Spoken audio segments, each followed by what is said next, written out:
All right, let's go.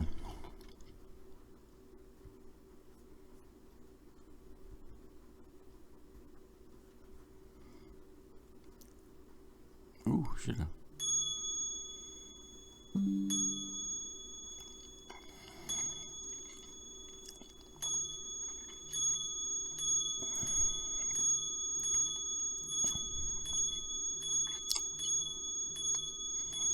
And keep in mind what I was doing.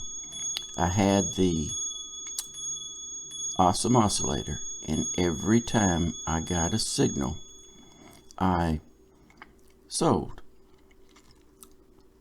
Now, did it go into drawdown? Yes, of course it did. But I was riding the trend, the daily trend down.